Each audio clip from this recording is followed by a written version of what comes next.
आज शिवाजी महाराज की जयंती है। सोचिए, दुनिया में पहली बार ऐसा हुआ।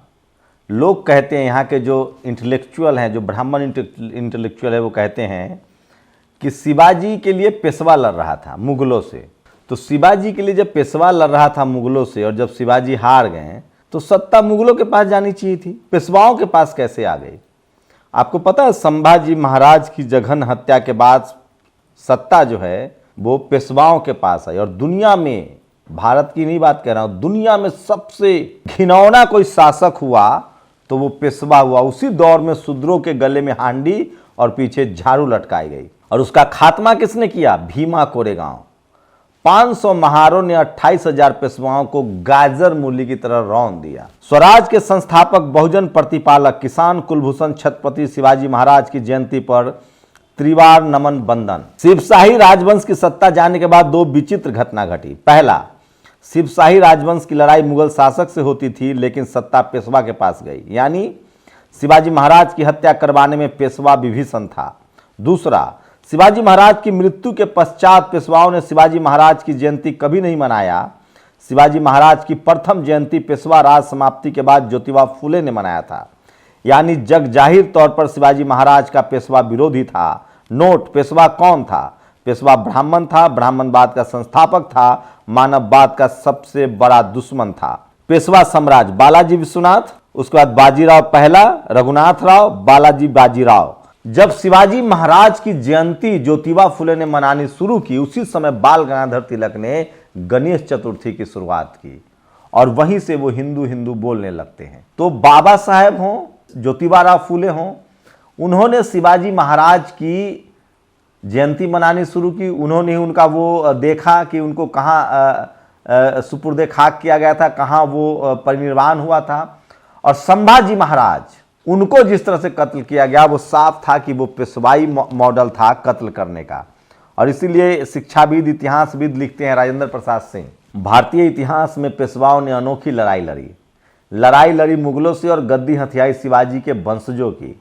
अजूबा लड़ाई थी, जिसके खिलाफ लड़ी गई उसकी गद्दी बची रही, जिसको बचाने के लिए लड़ी गई उसकी गद्दी चली गई। न अनोखी लड़ाई।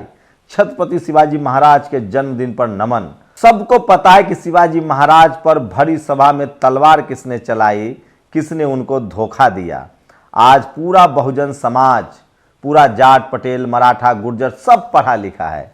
अब सब अपने इतिहास को जान रहा है, लिख रहा है, समझ रहा है, गुन रहा है, और वो सवाल पूछ रहा है तो इनके पेट में दर्द होता है। सोचिए, शिवाजी महाराज एक ऐसे राजा थे जो बिना ब्याज के किसानों को ऋण देते थे।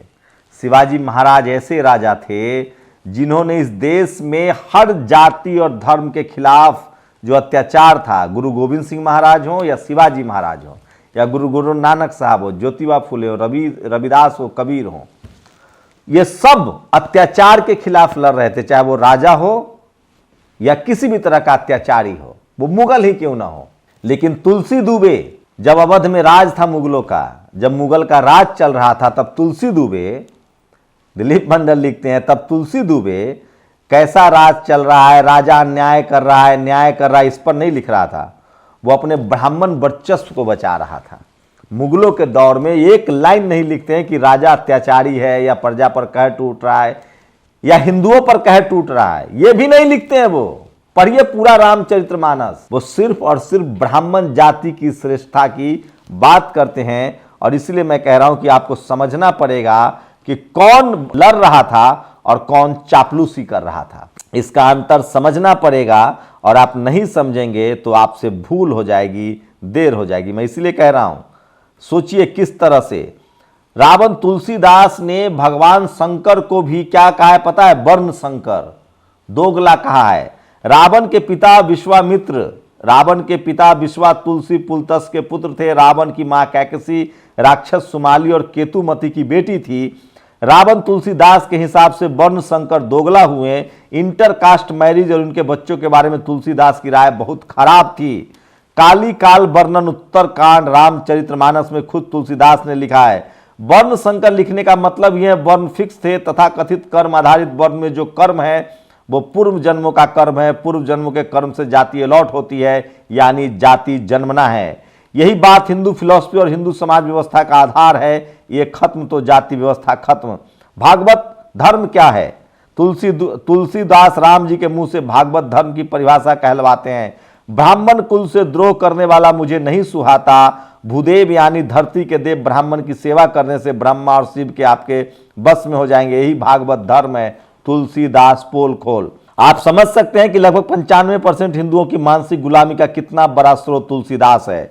अगर आपको अभी भी नहीं समझ में आया कि तुलसीदास कैसा समाज बनाना चाहते थे तो फिर आप कभी भी नहीं समझ पाएंगे। आगे लिखते हैं, दिल्ली पर किसका राज है? अवध पर किसका राज है? राज कैसा चल रहा है? लोग खुश हैं नहीं? इस समय क्या करना चाहिए? सब तुलसीदास की चिंता में ही शामिल नहीं है। बंदा एकदम एक धुन से लिखा जा रहा था, कैसे अपनी जाति को श्रेष्ठ बताया जाए।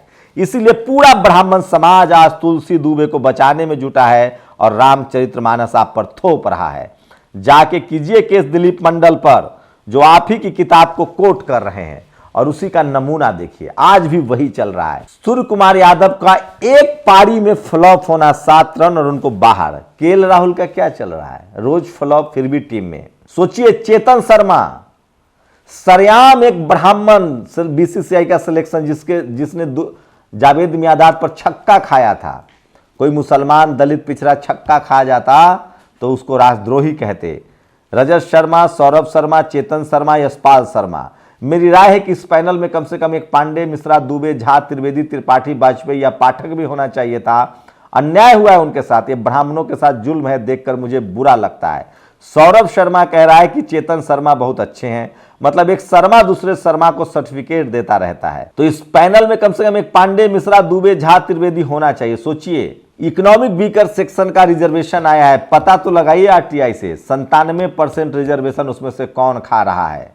तो मैं इसीलिए कह रहा हूं कि दिलीप मंडल जब तक हैं, जातिवाद, ब्राह्मणवाद, मनुवाद के खिलाफ लगातार जो है ये लड़ाई चलती रहेगी। दलितों को शिव मंदिर में जाने से रोका। यह महाशिवरात्रि पर शिव मंदिर गए दलितों के साथ मारपीट का वीडियो वायरल है। तो सोचिए, शिवाजी महाराज इस देश के लिए लड़ रहे थे, इस देश के नागरिकों के लिए लड़ रहे थे। न वो जाति देख रहे थे, न वो धर्म देख रहे थे। वो गरीब, लाचार, बेबस किसान देख रहे थे। इसलिए वो प्रतिपालक थे, इसलिए वो न्यायप्रिय थे। महाराणा प्रताप भी लड़ रहे थे मुगलों से। लेकिन तुलसी दुबे क्या कर रहे थे? तुलसी दुबे सरकार से सवाल नहीं पूछ रहे थे। वो आज के पत्रकार की तरह थे। वो सिर्फ अपना एजेंडा चला रहे थे और सरकार के साथ मिली हुए थे। मुगलों के साथ उनका मिली भगत था। अब ये बार्गेनिंग किस लिए हो रही है? किस पार्टी से सुपारी लिए? सोचिए, प्रशांत भूषण कॉलेजियम सिस्टम को बनाए रखने के लिए मीटिंग कर रहे हैं। जो पूरा का पूरा सवर्ण समाज बीजेपी का सपोर्टर है, वो जब बीजेपी का कानून मंत्री कह रहा है कि कॉलेजियम सिस्टम हटाइए, तो उसके खिलाफ है, क्योंकि वो कानून मंत्री एक आदिवासी है। इस देश की राष्ट्रपति, महामहिम राष्ट्रपति कह रही है कि कॉलेजियम सिस्टम हटाइए। पूरा ब्राह्मण समाज कॉलेजियम सिस्टम के पक्ष में। क्यों? क्योंकि महिला राष्ट्रपति आदिवासी हैं। इस देश के उपराष्ट्रपति कह रहे हैं कॉलेजियम सिस्टम हटाइए, लेकिन पूरा ब्राह्मण समाज कॉलेजियम सिस्टम के साथ है। क्यों? क्योंकि वो धनखड़ किसान जाति से, उनको पता है इन तीनों को कि कॉलेजियम सिस्टम हटेगा तभी सभी जाति के लोग जज बनेंगे। महान योद्धा, जनप्रिय शासक एवं श्रेष्ठ रणनीतिकार वीर छत्रपति शिवाजी महाराज की जयंती पर सादर नमन। आप गुरु गोविंद सिंह साहब और छत्रपति शिवाजी महाराज की पूरी कहानी पढ़िए, पूरा इतिहास पढ़िए। वो अत्याचारों के खिलाफ, वो मुगलों से भी लड़ रहे थे दोनों, और यहां के अत्याचारियों से भी लड़ रहे थे। माना पुलिस पर काम का दबाव होता है, लेकिन उसकी खींच महिला पर थप्पड़ बरसाने लिए गोरखपुर की पुलिस है। महिलाओं को थप्पड़ मारती है, कोई बोलने वाला नहीं है। साहब मुख्यमंत्री स्वयं अपने जिले में है, उसके बाद ही पुलिस की कार्रवाई क्या शोभनीय है। और ये देखिए, जातिवाद भी रुकने का नाम नहीं ले रहा है। मध्य प्रदेश में महाशिवरात्रि पर दलित समाज के लोगों को पूजा करने से रोका गया। कल दिलीप मंडल ने एक अभियान चलाया था। उन्होंने कहा था कि भगवान शिव जो हैं वो जरूर ओबीसी होंगे, क्योंकि वो गाय पालते हैं, सांड है उनके बगल में, सांप लपेटे हुए हैं। उनको धोखे से जहर भी पिला दिया गया, विष पिला दिया गया। उनकी शादी का भी विरोध हुआ। कुछ लोग कह रहे हैं वो नट थे, क्योंकि वो नाग लपेटे रहते हैं। सिर्फ संवेदना और श्रद्धांजलि नहीं, समाधान के लिए काम कीजिए महोदय। सोचिए किस तरह से जिग्नेश मेवानी, ये तस्वीर देखिए, आईआईटी मुंबई जैसी प्रसिद्ध संस्था में आज भी जातिगत भेदभाव होना एक कड़वी सच्चाई है। अहमदाबाद के 19 वर्षीय दर्शन सोलंकी जाति के आधार पर भेदभाव होने से तंग आकर आत्महत्या करने को मजबूर हुए। आज दर्शन के परिवार को मिलकर मेरी संवेदना, जब पढ़ने लिखने वाला बहुजन मरता है तो उसके पक्ष में न बजरंग दल आता है, न हिंदू सेना आती है, न आरएसएस आता है। आप व्यापार करेंगे, पढ़ाई लिखाई करेंगे, डॉक्टर इंजीनियर बनेंगे, जज, ब्यूरोक्रेसी, मीडिया, जुडिशरी पर कब्जा करना चाहेंगे तो ये आपके साथ नहीं आएंगे। हाँ, आप आतंकवादी बन जाइए, आप इनके एजेंडे के लिए हत्या कीजिए। मोनू मानेसर के लिए ये सड़कों पर उतर रहे हैं क्योंकि मोनू मानेसर इनके राजनीति में फिट बैठता है। मैं फिर कह रहा हूं, इस देश के जाट, पटेल, मराठा, गुर्जर, ठाकुरों से किसी भी तरह के जातीय और सामाजिक हिंसा में शामिल मत होइए। हिंदू मुस्लिम मत कीजिए, आप मत नहीं बच पाएंगे। सैनी जेल में गया ना, कौन बचाएगा उसको कौन उसके परिवार की मदद करेगा? और बचना भी नहीं चाहिए।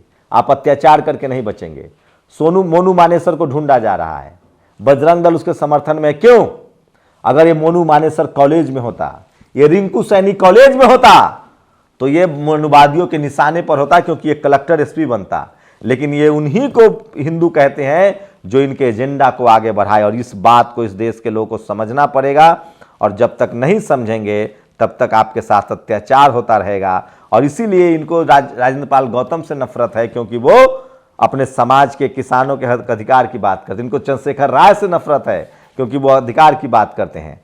इनको स्वामी प्रसाद मौर्य से नफरत है, दिलीप मंडल से नफरत है, मुझसे नफरत है, क्योंकि हम अपने इस देश के जाट, पटेल, गुर्जर, मराठा, राजपूत 97% हिंदुओं के अधिकार की बात करेंगे तो ये आपसे नफरत करेंगे। आप अपना गर्दन इनको सजा के थाली में दे आइए, अपनी नौकरी छोड़ दीजिए। जज ये बनेंगे, मीडिया ये चलाएंगे, ब्यूरोक्रेसी ये चलाएंगे, जुडिशियरी ये चलाएंगे, बिजनेस ये करेंगे। आप इनका लठैत बने रहिए तो आप हिंदू हैं। और जैसे ही आप कहेंगे कि मेरा बच्चे को भी जज बनाओ, मेरे बच्चे को भी पत्रकार बनाओ, मुझे भी भागीदारी दो जल जंगल जमीन में, तब आप देशद्रोही हो जाएंगे। ये है मनुवाद, जातिवाद, ब्राह्मणवाद। इसके खिलाफ खड़ा होइए। मोनू मानेसर IIT में होता तो इसका नंबर काट लिया जाता। रिंकू सैनी IIM में होता तो नंबर काट लिया जाता। UPSC का एग्जाम दे रहा होता तो नंबर काट लिया जाता। लेकिन वो इनके एजेंडा को, पॉलिटिकल एजेंडा को आगे बढ़ा रहा है तो वो उनका हिंदू है। लेकिन सोलंकी हिंदू नहीं है, चंद्रशेखर राय हिंदू नहीं है, स्वामी प्रसाद मौर्य हिंदू नहीं है, शंभू हिंदू नहीं है, क्योंकि हम अपने समाज का अधिकार मांग रहे हैं। आप मजदूर रहिए, मजबूर रहिए, ठेला चलाइए, रिक्शा चलाइए, हिंदू है। लेकिन आप शिवाजी महाराज की तरह अगर राजा बनेंगे तब आप हिंदू नहीं हैं। तब ये पेशवाओं के मिलके, मुगलों के साथ मिलके आपका राज छीन लेंगे। समझिए, इस कॉन्स्पिरेसी को आज भी चल रहा है जिसके शिकार शिवाजी महाराज हुए। इतिहास टटोलिए, कौन शिवाजी महाराज का दुश्मन था? अगर पेशवा अगर मुगलों से लड़ रहा था मराठा राज बचाने के लिए, तो शिवाजी की हार के बाद या संभाजी महाराज की हत्या के बाद राजा मुगल होना चाहिए था। पेशवा कैसे राजा हुआ? इतनी सी बात समझ में नहीं आती है। अब बहुजन समझने लगा है, किसान समझने लगा है, जाट, पटेल, मराठा, गुर्जर समझने लगा है। अब तो राजपूत और वैश्य भी समझने लगे हैं कि मैं सुप्रीम कोर्ट में जज क्यों नहीं हूं, इकोनॉमिक वीकर सेक्शन का आरक्षण हमें क्यों नहीं मिलता है। इस देश में जातिवाद, मनुवाद, ब्राह्मणवाद को खत्म करना बहुत जरूरी है, तब ये मुल्क बेहतर मुल्क बनेगा। अपनी प्रतिक्रिया जोड़ दीजिए। शुक्रिया। नेशनल दस्तक की आपसे गुजारिश है कि अगर इसको बचाना चाहते हैं तो नेशनल दस्तक को सब्सक्राइब करने के लिए रेड कलर के सब्सक्राइब बटन को दबाएं, फिर बेल आइकन की घंटी दबाएं। नेशनल दस्तक को बचाने के लिए बहुत जरूरी है कि हर खबर को शेयर करें, लाइक करें, कमेंट जरूर करें।